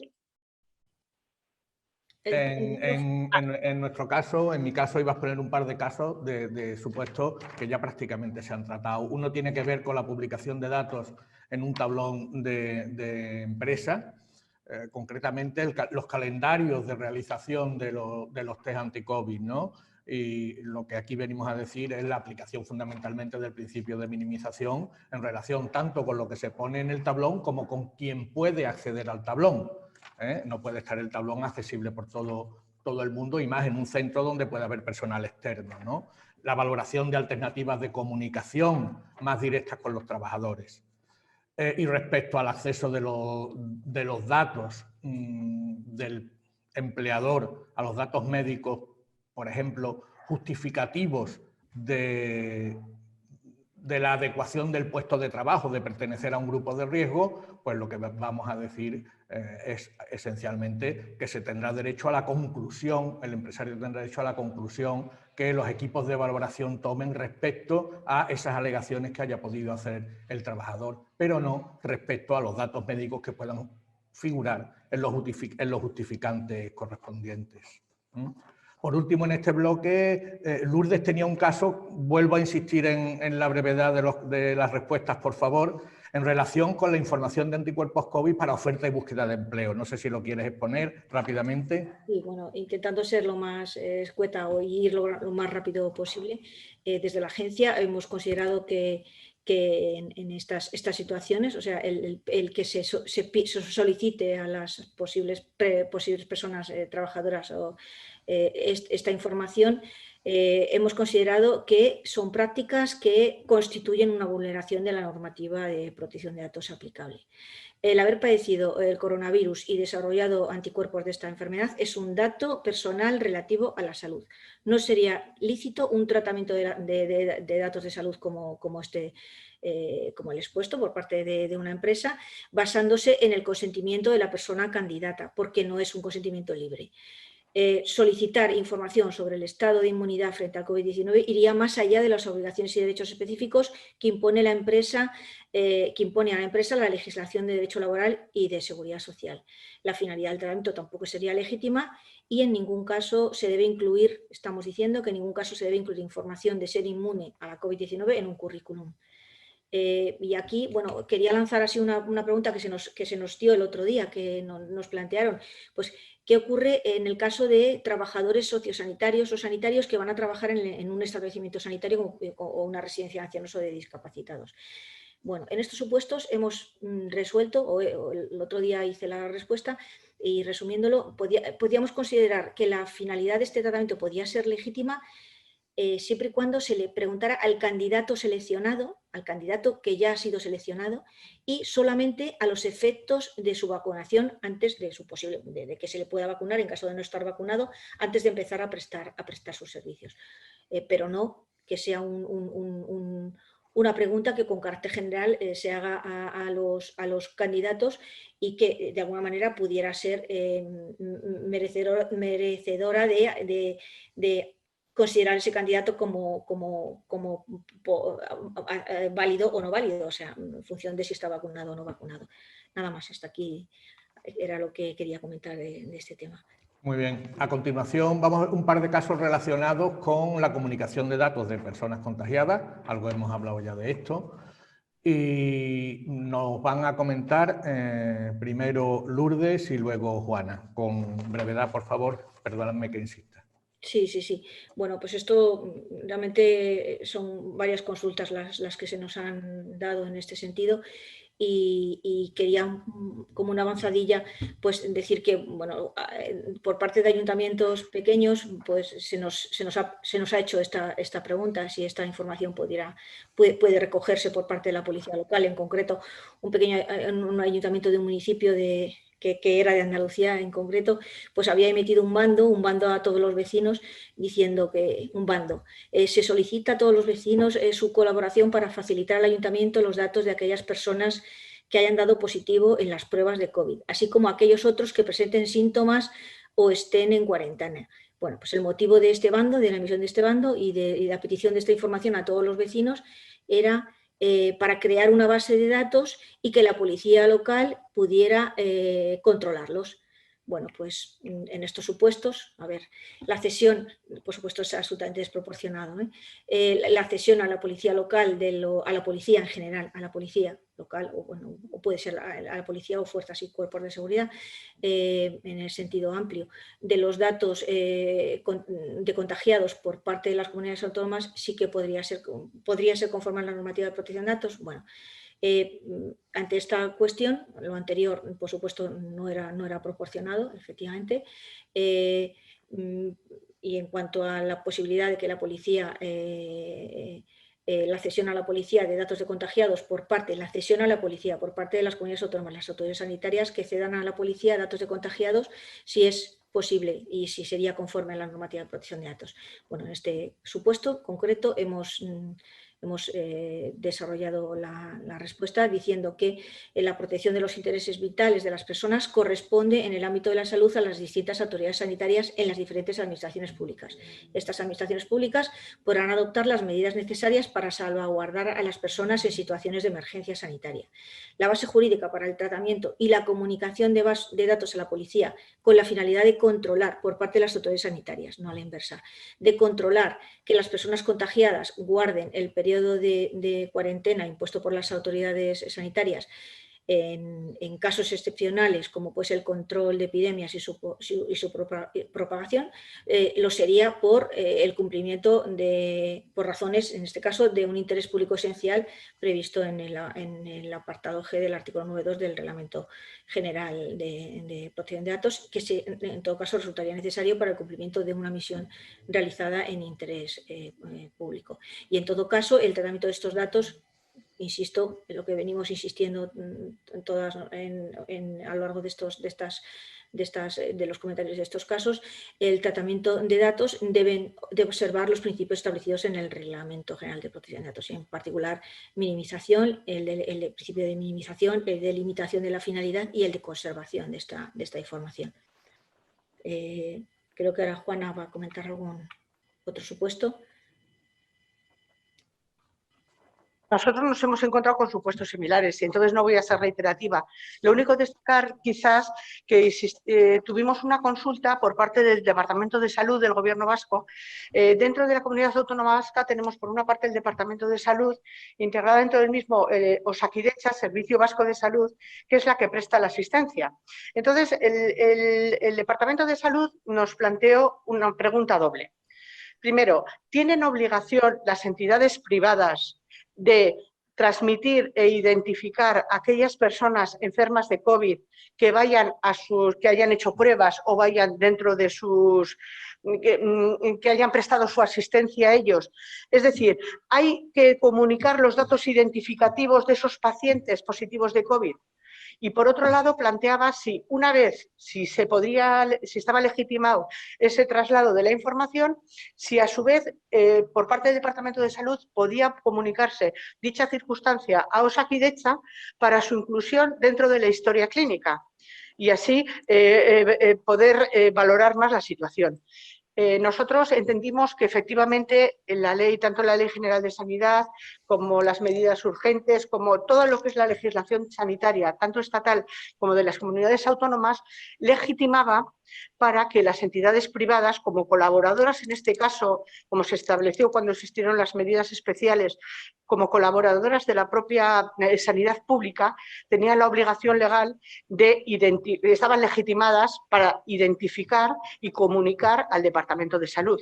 Y luego, respecto del Departamento de Salud, la posibilidad de comunicar a Osakidetza para su integración dentro de la historia clínica de esa circunstancia, también consideramos que era una medida proporcionada y también necesaria para poder hacer frente a una situación de pandemia como la que nos encontrábamos.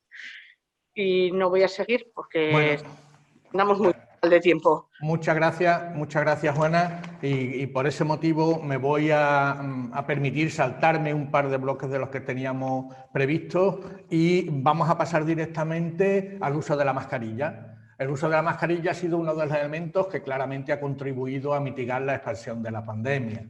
Se legisló respecto a los casos en que era obligatoria su utilización y también en relación con las posibles excepciones para llevarla. No obstante, la forma de justificar que se estaba exento de la obligación de portar la mascarilla quizá no se cerró por completo y dejaba la puerta abierta a la posibilidad de que al revisarse dicha justificación se pudiera tener acceso a información médica incluida seguramente sin que fuera necesario en los correspondientes documentos acreditativos. Eva nos va a hablar de uno de estos casos.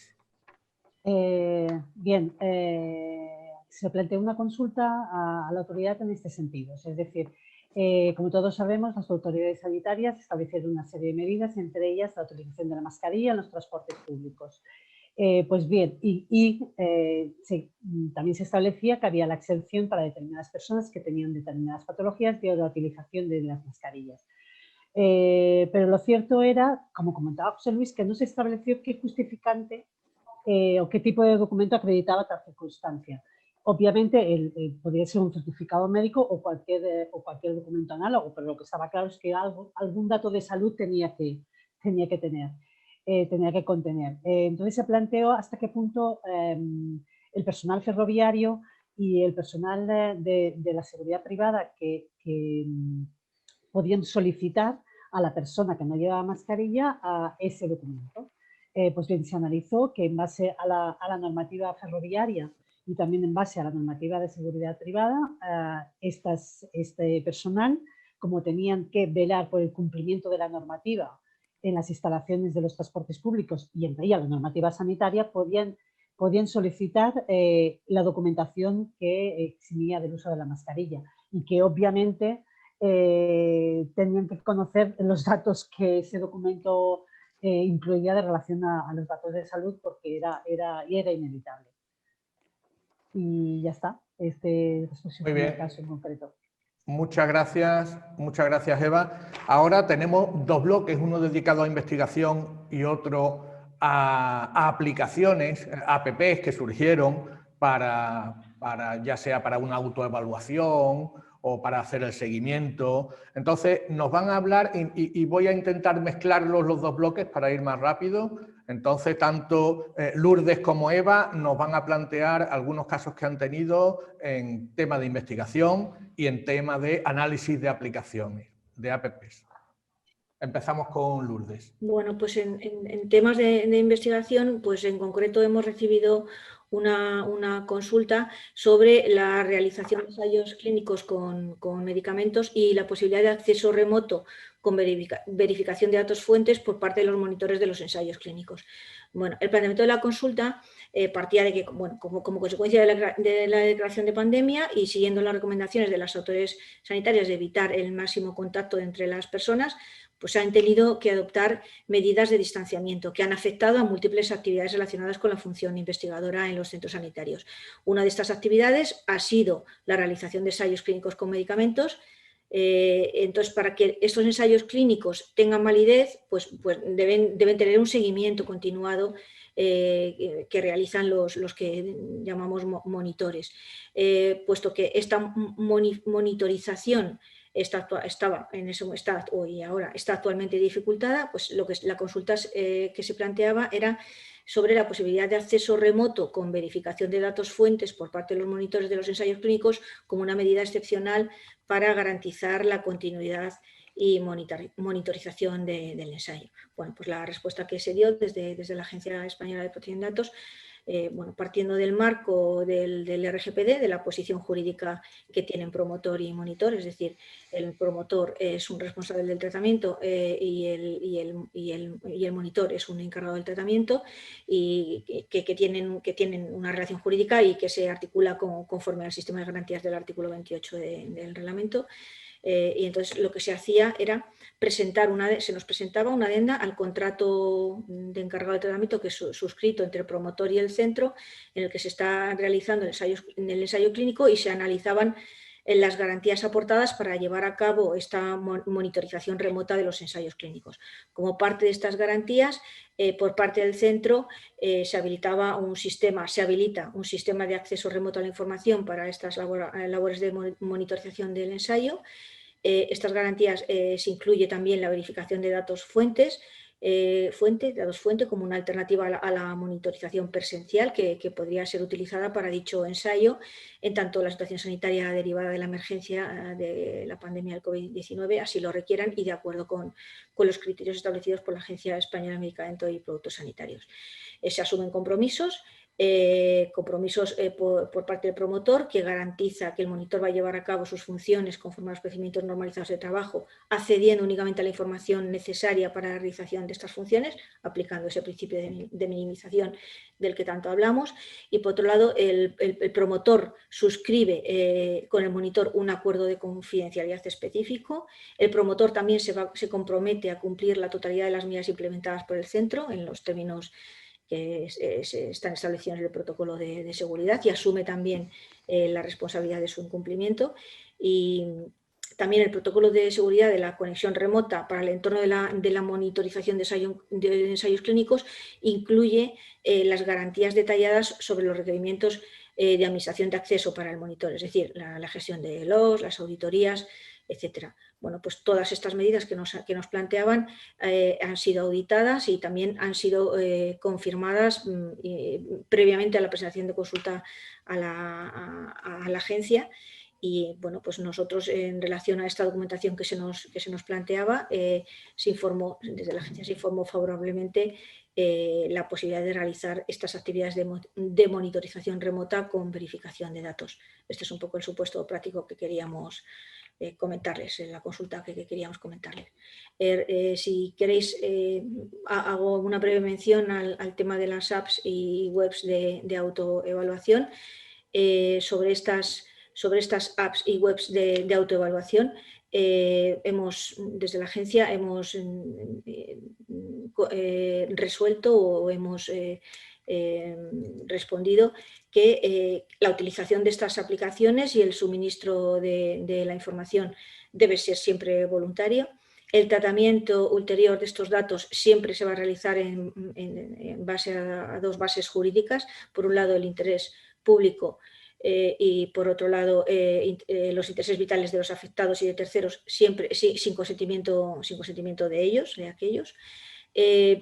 Los datos de geolocalización en vía GPS del teléfono móvil solo se utilizarán a los efectos de verificar que el usuario se encuentra en la comunidad autónoma en la que declara estar para recibir asistencia sanitaria por parte de esta, así como evitar y controlar la propagación de la pandemia. Y esta localización es siempre voluntaria y solamente pueden utilizarse datos identificativos necesarios para la finalidad del tratamiento y datos anonimizados se van a poder utilizar datos anonimizados, los que recojan estas apps, para la elaboración de mapas sobre la enfermedad. Estas apps de autoevaluación privada hemos considerado que para el desarrollo de estas apps de autoevaluación privada, de autoevaluación, las empresas privadas o los desarrollos privados carecerían de esta legitimación.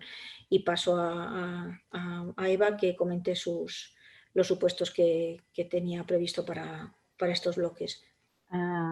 Bien, yo tenía 3 casos, pero como vamos fatal de tiempo, claro, yo no he puesto tampoco sí. 2 los doy por reproducidos, más que nada porque Lourdes ya ha comentado el tema de la relación que se da entre encargado de tratamiento con los responsables del tratamiento y 2 de ellos los podríamos incluir allí. Comentaré el caso que me parece más interesante, que era el desarrollo de un modelo matemático. Es decir, se realizó una consulta de una fundación que tenía previsto desarrollar un modelo matemático para analizar la correlación entre la movilidad de la ciudadanía, datos de infección, o sea, incidencia de la infección en determinados territorios y además con las condiciones meteorológicas. Esta fundación que hacía la consulta decía, yo voy a recoger determinada información que en teoría me la proporcionan anonimizada. Por una parte, una agencia que dependía del departamento que depende del Departamento de Salud, facilitar información relativa, pues, por ejemplo, a fechas de PCR positiva, a hospitalizaciones, a mortalidad, y en teoría datos agregados y en teoría anonimizados. También recogía datos proporcionados por datos abiertos del Instituto Nacional de Estadística, como datos de infravivienda, datos de población, etcétera. Recogía datos del Ministerio de Transportes en relación a datos de movilidad y también recogía información meteorológica que había recopilado la Universidad de Girona. Entonces, la fundación decía, yo voy a desarrollar este modelo matemático que en teoría me facilita la información anonimizada, pero yo quiero asegurarme que realmente no me va a comportar ningún problema esta cantidad de información que yo recojo para una posible reidentificación, es decir, que dada la acumulación de datos, dada, pues bueno, minería de datos, inteligencia artificial, big data, o sea, a partir de ahí, de una interrelación de toda la información que yo recojo, puede haber una reidentificación. La autoridad analizó los datos que se recopilaban y llegó a la conclusión que no era inverosímil que se pudiera reidentificar en determinados casos. De hecho, lo que dijo y lo que estableció en este dictamen es que se tenía que hacer una valoración, aunque evidentemente los datos estuvieran en principio anonimizados y que por eso no se aplicaría el reglamento de protección de datos a los datos, o sea, si los datos realmente eran anónimos, pero sí que realmente debía analizar que efectivamente no había riesgo a una reidentificación, que si había ese riesgo, realmente qué medidas podía adoptar para minimizarlo. Y si finalmente el riesgo se acababa materializando, ¿qué medidas podían tomar para paliarlo? Y esto se debía hacer como una especie como de una evaluación de impacto que si los datos son anónimos no se aplica reglamento y por tanto no se debería hacer una PIA, pero sí que es verdad que se debía hacer como una especie de PIA, ¿no? para realmente identificar estos riesgos. Y como decía, se determinó que dada la cantidad y la calidad de los datos que se recopilaban, era necesario hacerlo porque no se podía descartar realmente un riesgo de reidentificación de alguna de las personas que fueran identificables. Y ya está. Y este es el caso. Bueno, Gracias, Eva. Para casi terminar, nos va a hablar Juana de los homenajes que en distintos ayuntamientos o centros se ha querido rendir a las personas que han fallecido por COVID. Pero claro, para homenajearlas había que saber quiénes eran y el problema es quién y con qué legitimación puede facilitar esos datos. Con brevedad, Juana, por favor. Sí, con mucha brevedad. Únicamente destacar que nosotros también hemos tenido temas similares con la APP que instauró el Osakidetza. Llegamos a la misma conclusión y Osakidetza no puso ninguna pega ni ningún problema y hubo un acuerdo total. Únicamente decir eso y seguimos en los mismos criterios que vosotros, la verdad es que idéntico.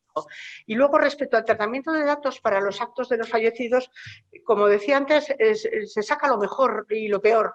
Y en este caso también es un caso, hay que traer las cosas positivas, un caso bueno, ¿no? Un caso que se ve el apoyo y la solidaridad de la gente. Así, el secretario general de los Derechos Humanos del Gobierno vasco consideró que era necesario o pertinente el hacer un homenaje a todas aquellas personas que habían fallecido como consecuencia del COVID. Y más que un homenaje a ellos, también un apoyo y un acogimiento y un apoyo moral para los familiares de los mismos. Hay que tener en cuenta la situación en la que se produjeron los fallecimientos. En muchos casos, las familias no pudieron acompañar a sus seres queridos, la tristeza fue generalizada y entonces se consideró que era necesario y nos pareció una buena idea. Pero claro, ¿cuál era el problema? Que se consulta a la agencia por parte del Secretario General de Derechos Humanos la posibilidad de tratar los datos de contacto de los familiares de los fallecidos. Hay que tener en cuenta que en este caso los fallecidos, como muy bien sabéis, en principio no se están bajo el amparo o el paraguas de la protección de datos, pero el utilizar o tratar los datos de los fallecidos puede llevar, por una parte, al tratamiento de otros derechos constitucionales, como el derecho al honor, la intimidad personal o familiar o la propia imagen de las personas relacionadas con ellos, de sus propios familiares, y lo que se estaba pidiendo no eran datos de fallecidos, en realidad. Lo que se estaba pidiendo eran datos de personas vivas, de las familias de los fallecidos, es decir, de personas vivas que, por lo tanto, estaban bajo la protección y el amparo y el paraguas de la protección de datos, con todas las consecuencias de que esto lleva aparejado. Entonces, la posibilidad, no existiría una base legítima para pedir esos datos de los fallecidos. En principio, por la ley sanitaria, ni por ninguna de las normas que hemos estado estudiando y que hemos comentado. Pero claro, había que buscar una solución.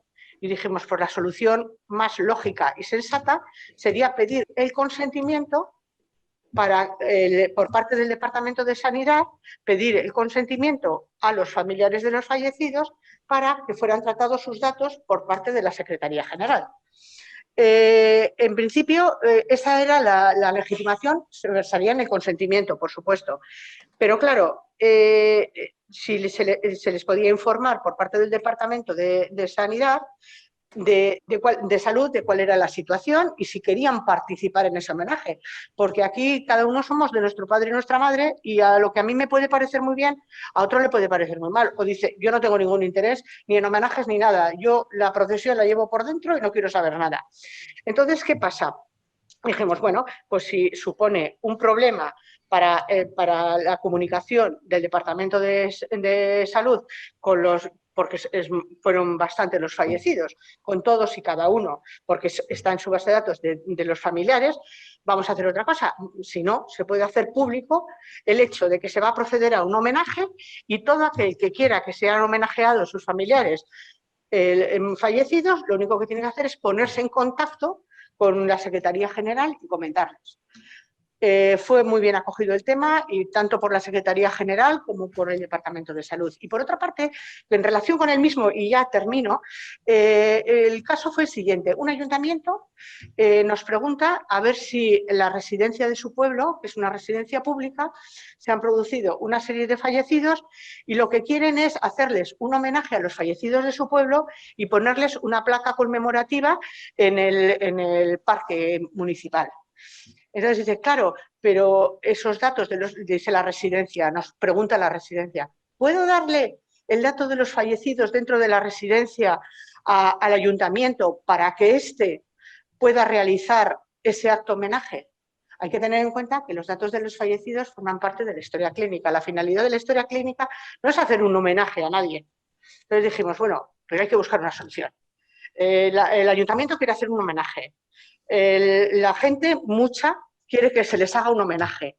¿Cómo lo hacemos? Pues muy fácil. Dijimos, bueno, pues que sea la propia residencia que sabe y conoce los datos de los familiares de los fallecidos, que sea la propia residencia la que se ponga en contacto con los familiares, que tampoco eran tantos, y que les comunique que se quiere hacer este acto homenaje. Que el que quiera le da el número de teléfono del ayuntamiento y de la persona que lo lleva para que se haga, para que tengan información sobre el día que se va a realizar, si quieren participar o no. Y también fue todo un éxito, la verdad, el ayuntamiento estuvo muy contento y los ciudadanos más, porque la mayoría querían realizar ese homenaje. Y yo ya he terminado. Bueno, pues ya terminamos, ya terminamos y ya hemos empezado a vacunarnos. Es el último tema que vamos a tratar.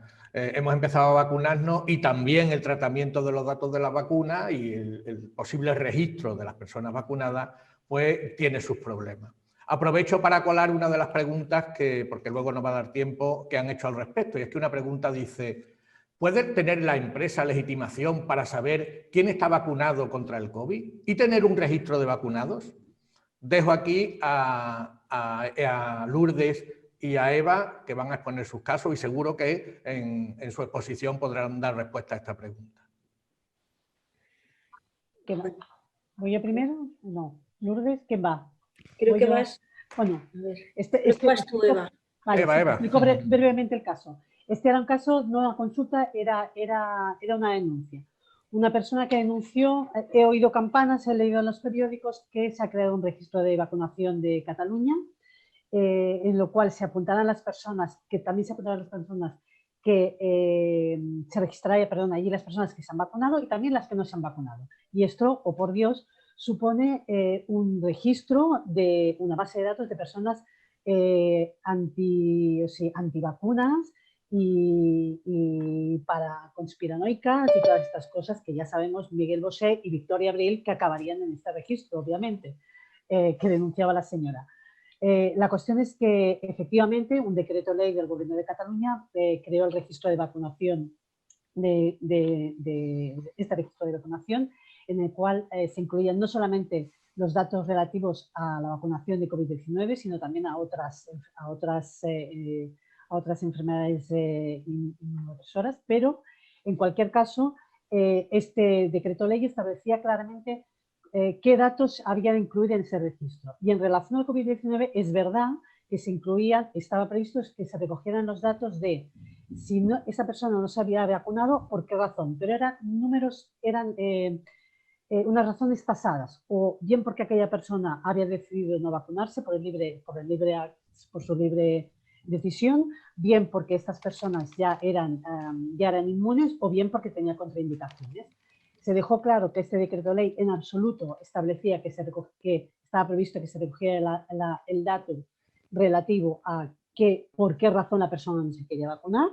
Por lo tanto, se entendió que este decreto ley daba cobertura perfectamente a este registro de vacunación. Disculpadme, la organización, con toda la razón, sí, me dice que nos tenemos que ir que ya cerrando. Lourdes, sí, si terminas el tema rápidamente, por favor. Ponte voz. Es que creo que tengo un vecino que ha decidido hacer obras y estaba dando golpes. No sé si oiréis algo. Bueno, podíamos así terminar este último tema respondiendo a lo mejor a esta venga, estupendo. Que nos hacen desde el chat. Y ante esta pregunta yo tengo otra. No es que ¿puede la empresa conocer si una persona está vacunada o no? Lo primero que debemos conocer es ¿para qué quiere la empresa ese dato? ¿Por qué necesita la empresa ese dato? Eso es un poco lo primero que nos debemos preguntar. No es que pueda o no pueda, ¿por qué necesito yo ese dato? Bueno, pues habrá que ver. No puedo dar una respuesta, la respuesta correcta no la tengo sin conocer para qué quieren esa información.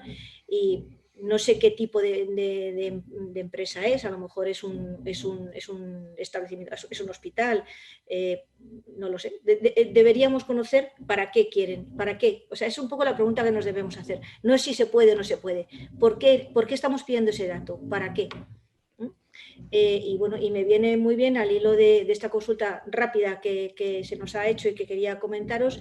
Y bueno, era una consulta que nos viene desde una pregunta que nos viene desde un servicio de salud, y se nos plantea la posibilidad de atender a un requerimiento de la Oficina de Prevención y Lucha contra la Corrupción de una comunidad autónoma, de un listado de personas que inicialmente han sido previstas para la vacunación, de personas que han sido efectivamente vacunadas, los viales suministrados y los viales rechazados.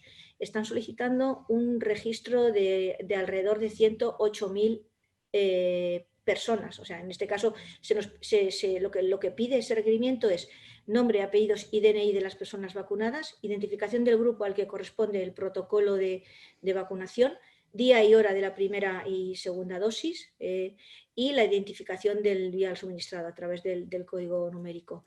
Bueno, pues desde la agencia, en el desarrollo de la respuesta a esta consulta, analizamos la normativa aplicable a esta Oficina de Prevención y Lucha contra la Corrupción, a ver si efectivamente esto está entre el ejercicio de sus funciones, para encontrar esa base de legitimación.